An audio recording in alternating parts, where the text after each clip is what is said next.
Olá, nós estamos iniciando mais um programa da Igualdade Racial. É um programa que vai todas as segundas-feiras ao ar. E hoje a gente tem aqui sempre aquele compromisso de trazer pessoas que têm contribuído para o crescimento, para a evolução da nossa democracia no nosso município.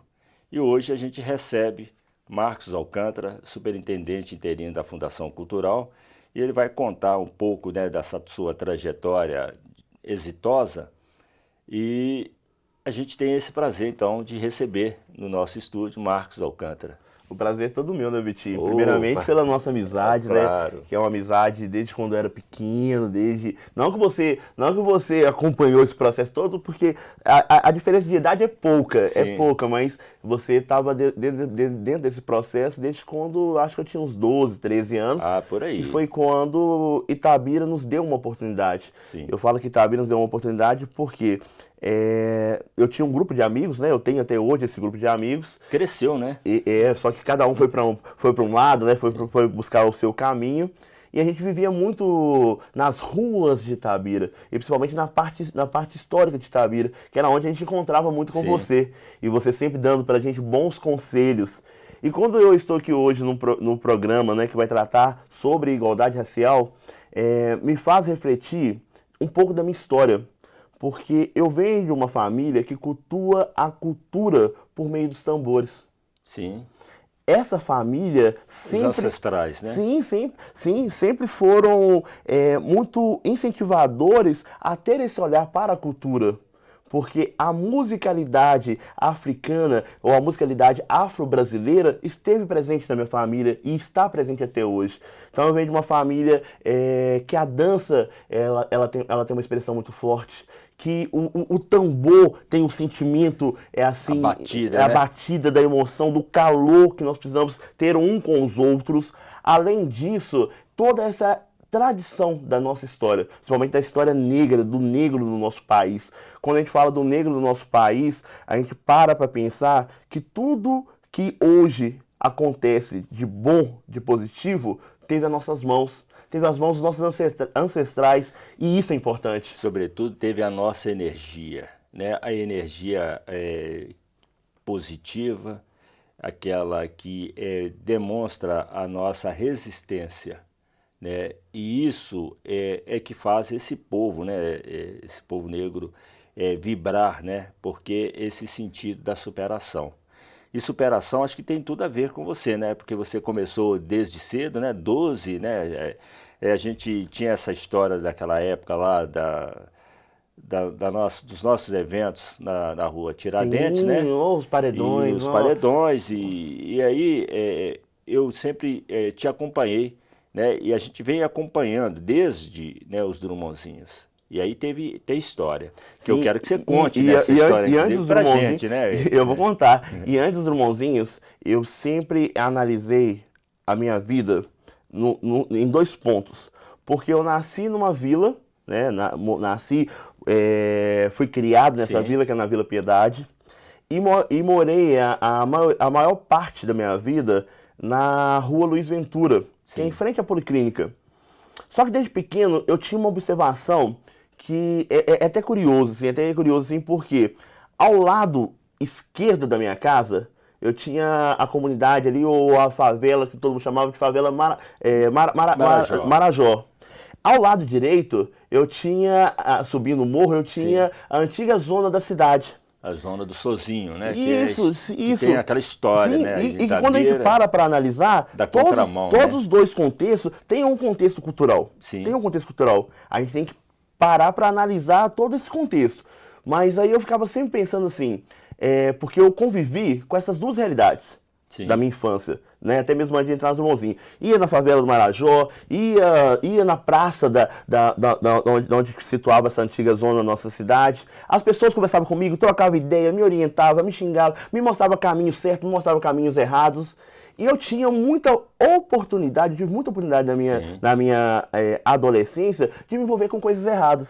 o lado mais marginal, Sim, né? tanto pela comunidade do Marajó ali, que eu tinha contato, quanto também com as pessoas que conviviam A boemia, né? na boemia ali daquela praça. Sim. Por quê? Eu perdi minha mãe, eu tinha 6 anos de idade. Então eu perdi minha mãe muito novo, muito novo. E quando você perde a mãe, você perde um pouco da sua referência familiar. Sim. E isso é uma coisa muito ruim, porque você acaba ficando solto, né? achando que você está no mundo sozinho. Sim. E como você está no mundo sozinho, então eu andava muito por Itabira inteiro. E era um menino muito atentado muita energia, sim, né? muita energia. Muita energia. E já esvaziei pneu de carro. Tem um amigo meu que é médico. História aí, né? Não, sim, tem um amigo meu que é médico e que hoje é uma pessoa que me representa muito e que eu acredito muito no trabalho dele, que trabalhava na policlínica, que eu entrava na policlínica, pegava o negócio dele de olhar o coração, e foi a primeira vez que eu apanhei de verdade, tá? Sim. Eu apanhei de verdade minha tia. Peguei o negócio do médico lá, levei pra casa, e o médico precisando atender lá na policlínica, que não achava de jeito nenhum, até que ele descobriu que tava comigo na minha casa. Então, assim, eu sempre fui aquele menino Peralta, né? Agitado, vamos usar um termo assim bonito, agitado. E nessa história, igual eu coloquei pra você, eu tive essas oportunidades de entrar pra uma coisa ruim. E no entanto? Só que aconteceu uma salvação. E eu falo que isso é uma salvação, porque em 2001, eu estava estudando no Colégio Municipal de Andrade, e no Colégio Municipal de Andrade, eu tive pessoas, né, que me envolveram dentro de um processo cultural. Né? Regina Stali, Eva Gonzaga, N outras pessoas também, entre outros professores. Sim. E eu tive um menino, um menino da minha idade, mas um menino que tinha uma visão além do meu tempo, além do nosso tempo, dos jovens que estavam ali naquela escola, que era o Douglas Couto. O Douglas Couto, ele era um cara que tinha uma veia cultural. Uma veia cultural muito forte, assim. Era um cara assim, Marcos, em vez de a gente fazer a apresentação do trabalho dessa forma, vamos fazer de uma forma teatral? Marcos, em vez da gente vai ter a festa da escola, vamos declamar poesia? E assim, sem entender aquele processo, a essência eu virei pra ele várias vezes e falei assim, você acha que eu vou fazer isso? Várias vezes eu falei isso com ele, você acha que eu vou fazer isso? Tá doido, nunca vou declamar poesia, nunca vou dançar na frente desses alunos, nunca vou fazer isso. E o que acontece? Ele insistiu muito, porque ele começou a ter uma amizade muito grande comigo. E ele foi uma pessoa que foi conduzindo a minha vida para entrar nesse meio cultural. E com isso, nós crescemos. Sim. E é preciso, né, você fazer um aspas aí, né, para dizer, né, agora ou mais para frente, quem é esse Douglas hoje, né? O Douglas, ele foi também do programa Drummondzinhos, né? E hoje ele está morando na França, em Orléans, uma cidade da França, e trabalha na área administrativa lá na França, já tem filhos, né? Então, assim, é uma pessoa que hoje ainda milita também na área cultural, quando volta ao Brasil, apaixonado foi fazer cinema, né? Sim. E apaixonado, como se diz, foi para o Rio de Janeiro. Sim. Também. Então, quer dizer, uma pessoa que foi importante na sua, vamos retomar, né? E aí... Tá, aí o que aconteceu? Beleza, nós começamos então a fazer pequenas apresentações para o colégio e começamos a apresentar nas ruas da cidade de Itabira. Quando a gente começou a apresentar nas ruas da cidade de Itabira, o superintendente daquela época, né, até meu amigo Kleber Camargo, superintendente daquela época, nos viu apresentar. E ele estava desenvolvendo um programa que conseguisse difundir a obra drummondiana, porque nós estávamos quase chegando próximo ao centenário do Carlos Drummond de Andrade. E ele nos convidou a participar desse grupo, e denominou esse grupo como Drummondzinhos. E esse programa, ele foi a salvação. Eu falo a salvação porque foi o programa que conseguiu mudar o meu olhar sobre a minha cidade e sobre o meu país, que tanta riqueza cultural tem. Só que eu não percebia isso. Eu achava que o caminho da salvação do itabirano seria a Vale. Os meus pais sempre falaram isso comigo, meus filhos sempre falaram isso comigo, todo mundo me conduzia a todo momento, assim, né? Mesmo com as minhas travessuras, me conduziam a ir buscar um curso técnico para entrar para a Vale. Eu não percebia que Itabira tinha um patrimônio cultural que nós temos. eu não percebia que Drummond, que está aqui me olhando aqui, e eu fico feliz, assim, até... Nesse momento, né? Até emocionado aqui, porque eu não sabia que Drummond tinha amado tanto a nossa cidade e que ele tinha escrito sobre as pessoas e sobre as coisas que aconteciam na nossa cidade. Essa visão estreita, né? Sim. E a partir disso, nós entramos no programa Drummondzinho. Entrar no programa Drummondzinho abriu portas.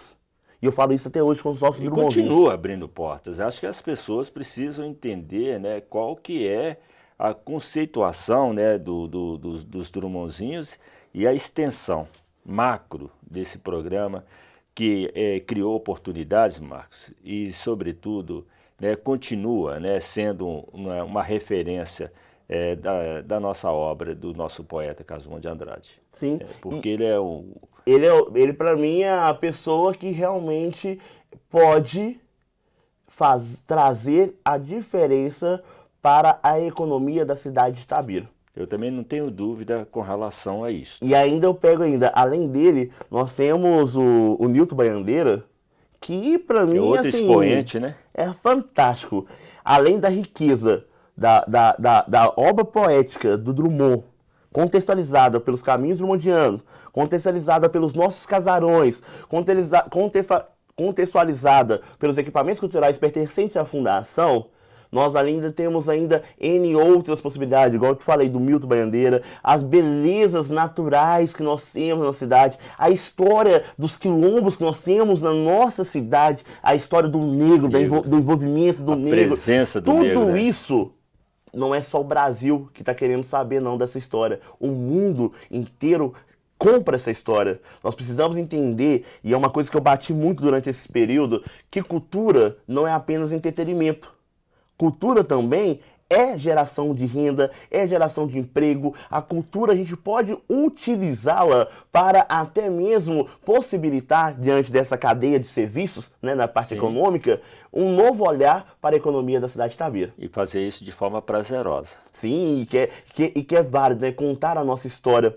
E uma coisa que o Drummondzinho fez comigo também, e que me chamou muita atenção, e eu sempre, por onde eu viajei, por onde eu estive, tanto no nosso país quanto fora do país, eu sempre falei sobre Drummond, mas pelos Drummondzinhos eu tive a oportunidade de ir a Ouro Preto apresentar. Passando em Ouro Preto, eu falei assim, meu Deus do céu, que é isso?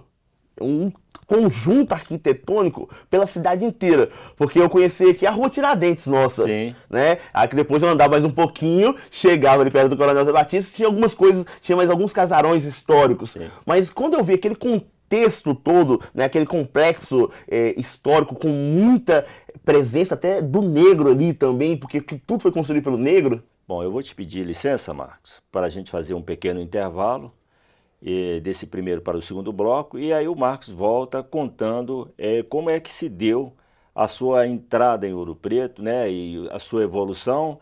Ele foi e voltou, e aí ele vai contar para a gente no segundo bloco.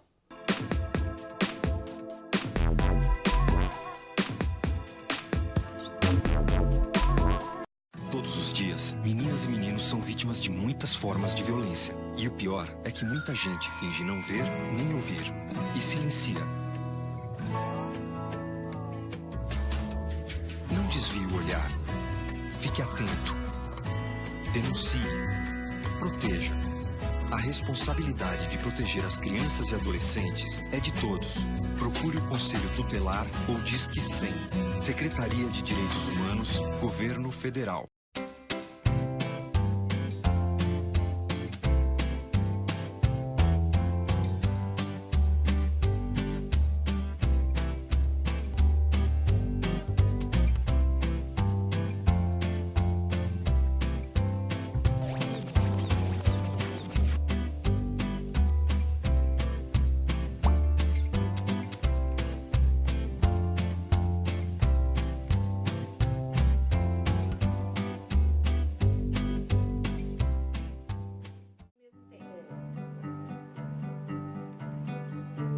Vira, vira, vira, vira, vira, vira, vira, vira, vira.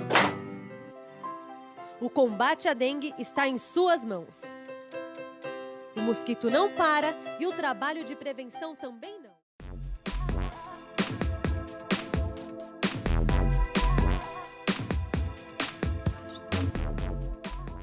Bom, nós estamos de volta para o segundo bloco, entrevistando Marcos Alcântara, superintendente interino da Fundação Cultural.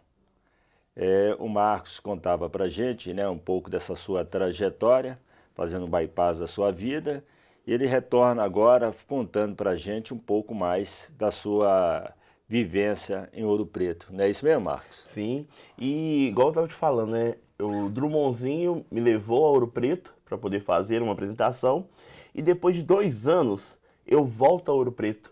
Eu volto a Ouro Preto com uma função de estudar, né, adquirir conhecimento. Que antes de eu entrar no programa Drummondzinho também, eu não ligava para literatura, não ligava para estudo, nem nada não. Então assim, o programa me incentivou a ter essa vontade e admirar. Olhar crítico, né, da vida. E admirar, né? E gostar, porque na verdade não adianta a gente estar no melhor colégio, não adianta a gente estar na melhor escola, com os melhores professores, se a gente não tem interesse.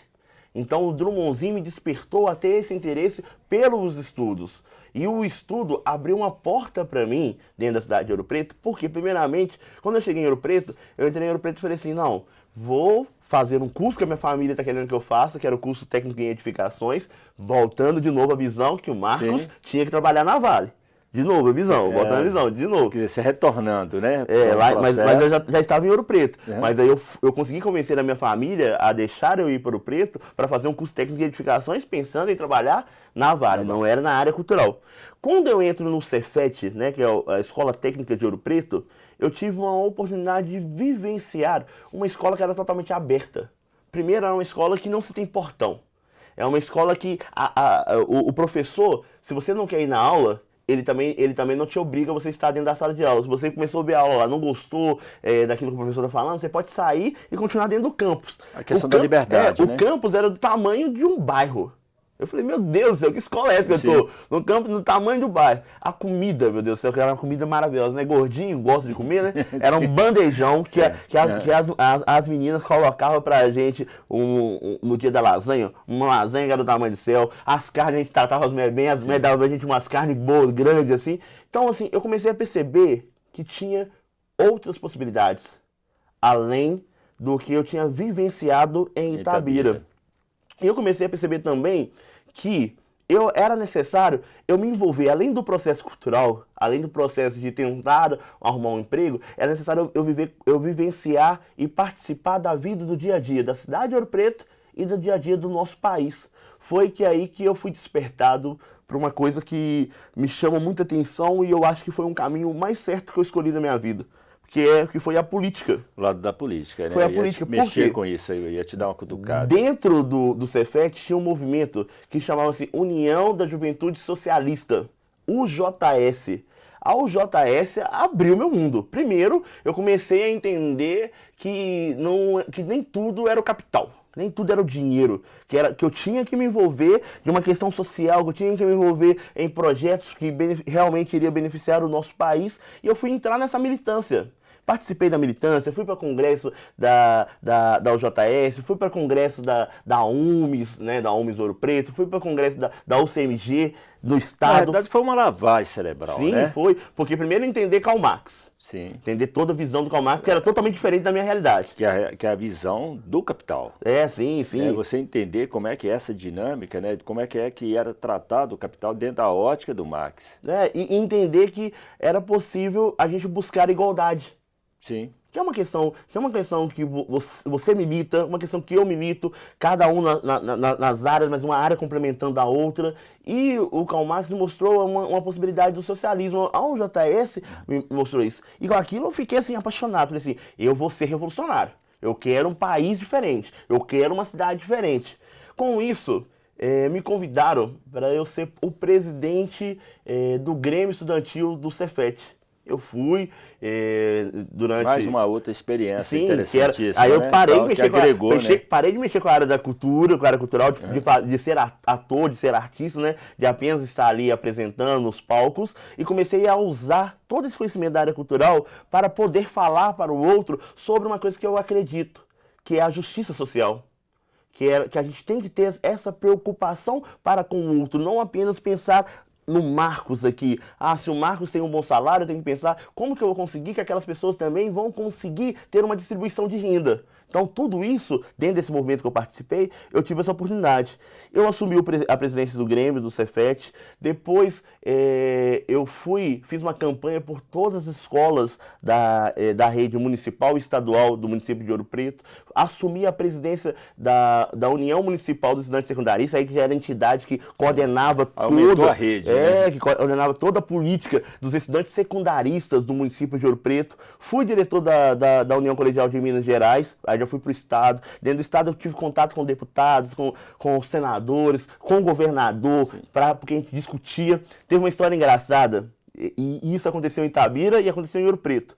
Porque em Itabira teve uma vez que eu entrei na sala do Kleber Camargo, que era o superintendente da Fundação Cultural, questionando ele por que nós, atores mirins ou jovens itabiranos, não poderíamos ensaiar na Casa do Brás.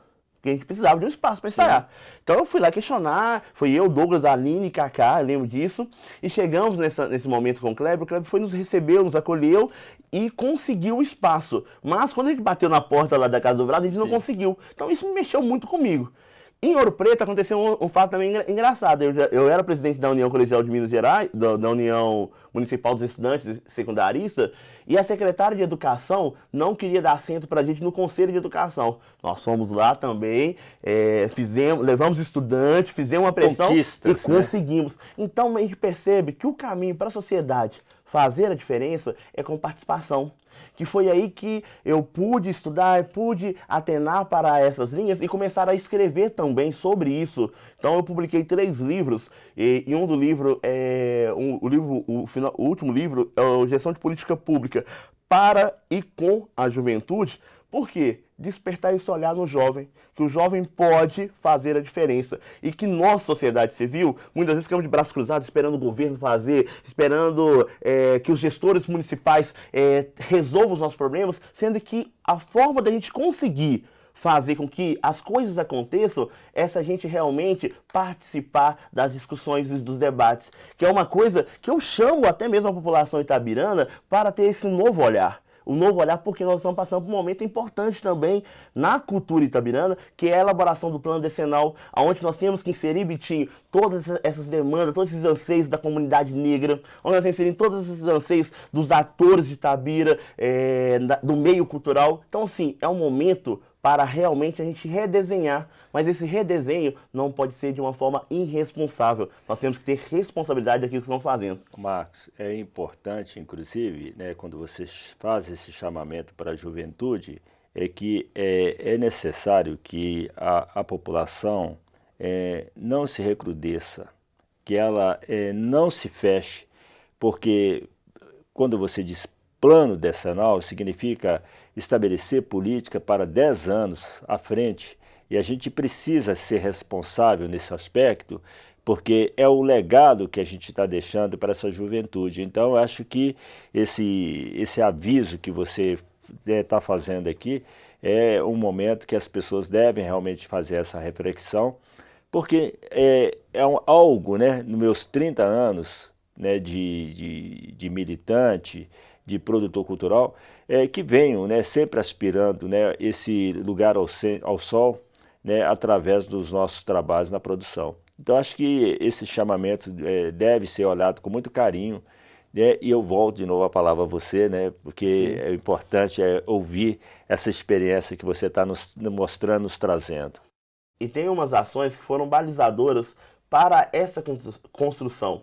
Primeiramente, todo o processo. Eu tive um professor dentro já da Universidade Federal de Ouro Preto, que ele sempre falava assim comigo assim: Marcos, tudo aquilo que você for fazer na vida, você tem que usar 3 ferramentas. A primeira é acreditar. Acreditar que a gente é capaz de fazer. Muitas vezes nós negros não acreditamos que nós temos essa capacidade. Sejamos capazes, né? Nós temos uma autoestima muito baixa. E é necessário que a gente tenha uma autoestima normal. Em altíssimo grau, né? Ou até mesmo superior, porque somos seres humanos como qualquer outro. Então é necessário que a gente acredite, primeiro. Segunda coisa que ele me falou, ele me ensinou, que em tudo na vida é necessário a gente mentalizar. O que seria mentalizar? Desenhar, ou escrever, ou planejar tudo aquilo que nós estamos fazendo. Nós não podemos fazer de qualquer maneira. Nós temos que entender o processo que nós estamos dentro dele. E o terceiro seria o que? Trabalhar com foco, que é o que? Que é ter disciplina em tudo que nós estamos fazendo, buscando sempre alcançar nosso objetivo. Se a gente tivesse esses três elementos juntos, sempre a gente vai conseguir alcançar as coisas necessárias para nós e para a sociedade. E sobretudo, porque esse olhar da sociedade, né? Tem uma meta, né? Esse olhar da sociedade ele é muito importante. Eu participo de duas instituições que eu tenho muito orgulho delas, que é o Lions, né? Participei do Lions Clube de Ouro Preto. Hoje em Itabira eu estou no Rotary Clube Estrada Real, porque é necessário a gente ter esse olhar que a gente tem que servir. Nós estamos aqui de passagem. E nós estamos aqui de passagem não é para gerar patrimônio. O patrimônio é importante? Então, é importante para eu poder dar uma condição melhor para os meus filhos, para os meus netos, para os meus sobrinhos, as coisas todas. Mas o maior patrimônio que a gente deixa aqui é o conhecimento. E não é o conhecimento meu só não, não é só para mim não. É a universalização do conhecimento. E quando eu entro no Rotary, e o Rotary me ensina que nós estamos aqui para servir, nós estamos aqui para ser mais humanitários, isso me chama atenção. Isso me demonstra para mim um compromisso do ser existir. Porque nós não estamos aqui meramente para atrair riqueza para a gente. Nós estamos aqui para fazer a diferença. Olha para você ver, o Drummond escreveu sobre Itabira sem nenhuma intenção dele ser reconhecido. De acúmulo, né? Dele ser reconhecido, de ter nome na rua, de ter uma fundação cultural com o nome dele. Não, o Drummond não ligava para isso. E ele hoje é o quê? É o nosso filho ilustre. A nossa maior referência. É a nossa maior referência. Ele hoje é a possibilidade econômica do município de Itabira. Ele hoje é que traz turistas à nossa cidade. Ele hoje que faz com que Itabira seja lembrado, que Itabira esteja no mapa. Até mesmo porque eu estava lendo uns fatos históricos outro dia, pesquisando. Os textos da Vale, a Vale é muito parceira da área cultural, mas os textos históricos da Vale, muitos dos novos textos, não citam Itabira como Drummond cita, da valorização, da importância da cidade. Tanto que tem até uma discussão que o Getúlio Vargas, né, quando veio dar autorização para os ingleses na nossa cidade, ele veio a Itabira, mas algumas pessoas falam assim, não, isso aconteceu foi no Rio de Janeiro, não foi em Itabira. Mas o fato verdadeiro, real, aconteceu foi em Itabira. Porque ele esteve aqui presente. Ele estava aqui. Então, né? assim, o berço da mineração brasileira é a cidade de Itabira. O berço do maior poeta brasileiro é Itabira. E um cara que sempre buscou o quê? Motivar que as outras pessoas, grandes outros escritores, pudessem continuar escrevendo. Né? Eu conversei com a coordenadora da casa da Cora Coralina e ela me contava. O Drummond, a todo momento, mandava cartãozinhos, mandava recadinhos para a Cora, falando, Cora, continua escrevendo, Cora, eu não te conheço, né? Mas eu gosto dos seus textos, essas coisas todas. Por quê? Gentileza gera gentileza. Hoje, Cora Coralina é o quê? É uma expressão nacional. Drummond é expressão nacional. Então, assim, a gente buscar servir. Eu acho que o melhor caminho para qualquer ser, né, como nós que estamos em desenvolvimento, que estamos buscando uma Itabira melhor, a forma de a gente conseguir fazer que uma Itabira seja melhor é participando, é servindo e tendo o quê? Força de vontade e acreditando que a nossa cidade ela pode fazer muito mais. E ela está fazendo mais. Com certeza. Então, nós acabamos de entrevistar o Marcos Alcântara, e foi assim um momento assim muito gratificante, Marcos, recebê-lo aqui. Né? Nós fizemos aí, eu acredito, um bom programa, eu espero que o nosso telespectador tenha gostado. E eu vou deixar, né, você à vontade para fazer as suas considerações, porque se a gente deixar, né, nós teríamos aqui um dia para poder falar dessas suas experiências, porque afora tudo isso que você falou, você ainda tem uma outra vivência, né, dentro da Superintendência da Fundação Cultural, mas esse é um outro programa que a gente promete trazê-lo aqui para você contar para a gente. Bom, eu tenho que agradecer primeiramente você pela amizade, pelos ensinamentos, igual, por exemplo, nossa amizade, ela começou quando eu tinha 12 anos, hoje eu tô ficando mais velhinho, tô ficando até careca, mas o Bitinho ainda continua conservado, mas eu tô ficando careca.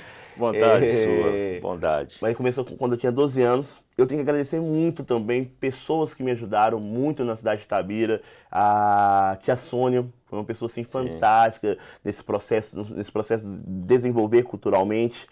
O Kleber, a Eva Gonzaga, o Douglas, a Cacá, a Aline, o Sérgio, são os meninos assim que abraçaram e conseguiram naquela época, com todas as dificuldades, fazer diferença. E essa diferença que foi feita por eles, foi feita independente de governo. Foi feita porque nós amamos Itabira. E é isso que eu quero deixar aqui para todos. Vamos amar Itabira. Vamos amar o produto cultural que nós temos na nossa cidade, que é o Carlos Drummond de Andrade. Esse é um momento ímpar para a gente poder fazer a diferença e construir novos olhares. Se Itabira hoje passa por problemas financeiros, nós temos diversas outras possibilidades que pode ser redesenhada. E uma delas é o fomento da cultura, é o fomento do turismo por meio do nosso filho ilustre, que é Carlos Drummond de Andrade. Ok. Então, eu espero que você tenha gostado. Eu acredito, Marcos, que as pessoas também devem estar muito satisfeitas, né, com o seu desenvolvimento. Eu agradeço e a gente tem um encontro marcado, se Deus assim o permitir, na próxima semana com um novo entrevistado. Muito obrigado, uma boa noite.